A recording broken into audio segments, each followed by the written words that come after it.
அந்த கொக்கோ வச்சு நமக்கு அதை வச்சு நமக்கு எதாவது யூஸ் ஆகும். ஆனால் இப்போதைக்கு இந்த வழி இதுக்கு தேவையில்லை. அதனால் நம்ம இந்த வழியை தான் சூஸ் பண்ணி ஆகணும். எங்கள் தாத்தா சொல்லி கொடுத்த முறையை தான் நான் பயன்படுத்த போகிறேன். எவ்வளோ பெரிய கடினமாக இருந்தாலும் தண்ணி கிடைக்கிதுன்னு உள்ளே போயிடலாம். ஆனால் ஈஸியாக போயிட்டோமா சீக்கிரமே போக வேண்டிய இடத்துக்கு டக்குன்னு போயிடலாம். அந்த வழியை தான் நான் சூஸ் பண்ணுறேன். வேகமாக வாங்க. இந்த இடம் இதாக இருக்குது. சொல்லிட்டு போடுறா. ஓ பாருங்க, ஏன் ஆள் நடமாட்டம் இருக்குது. மக்கள் விறகு தண்ணி அடுப்புக்காக சமைப்பதற்காக விறகுகள் சேர்த்து வச்சுருக்காங்க.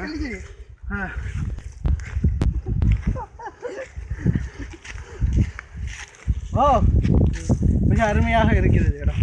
நல்ல வெற்றியான இடம், பார்க்கவே அருமையாக இருக்குது. நமக்கு இதில் ஏதாச்சும் தேவைப்படுமாங்கிறத நம்ம தான் தேடி பார்க்கணும். எது நமக்கு கிடைக்கிறதோ அதை யூஸ் பண்ணிக்கணும். இந்த இடத்த பார்த்தீங்கன்னா இதில் முள்ளை பிடிங்கி தூண்டிலுக்கு யூஸ் பண்ணிக்கலாம். தூண்டில் மீன் பிடிக்க மீன் பிடிக்க. இந்த இடத்த பார்த்தீங்கன்னா பெரிய மிருகம் ஏதோ ஒன்று உட்கார்ந்துருக்க மாதிரி தான் இருக்குது. இந்த இடத்துல சாணி தான் இருக்குது. அதனால் நம்ம இருக்கிறது சேஃப்டி இல்லை. உடனே நம்ம இந்த இடத்த விட்டு கிளம்பி ஆகணும். இப்போ இந்த வழி ஒன்று இருக்குது, இந்த வழி ஒன்று இருக்குது. இதை சூஸ் பண்ணுவோம். இந்த வழி, இந்த வழியில் போகணும். இந்த வழியில் போனோமாக்கு 2 நாட்களாக ஆகும். இந்த வழியில் போய் கண்டுபிடிங்க எந்த டிசைன்.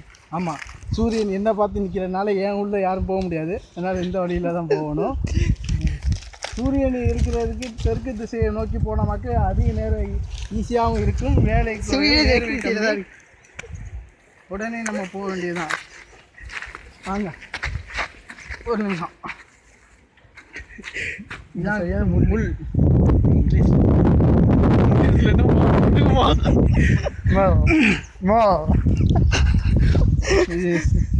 இதனால ஆபத்து, நம்ம காலையே பாதிக்கும். எனக்கு கொஞ்சம் பாதித்த மாதிரி தான் இருக்குது. அதெல்லாம் கொடுக்குறோம்.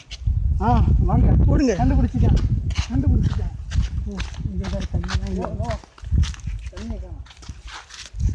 ஓ நம்ம பார்த்தது சரிதான்.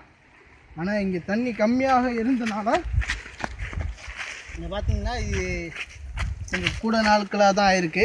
வறண்டு போன இதை பார்ப்பீங்க. ஆனால் இதில் வந்து தண்ணி கம்மியாக இருக்கனால சீக்கிரமே வெயிலோட தாக்கத்தினால சீக்கிரமே வறண்டு போக ஆரம்பிச்சிருக்கு. இதனால் காற்று ஆனால் நல்லா பலமாக அடிச்சிருக்கு. இங்கே பார்த்தீங்கன்னா நல்லா தெரியுது. இந்த இடம் வந்து காற்று கொஞ்சம் மோசமான இருக்கிறனால இந்த இடத்த விட்டு நம்ம சீக்கிரமே செல்லணும். ஆனால் வழி எதுவுமே இல்லை. மோசமான ஒரு இதில் மாட்டிக்கிட்டோம். ஓ மை காட், என்ன பண்ணுறதுன்னு தெரியல. ரொம்ப பிரச்சனையான இதில் மாட்டியாச்சு.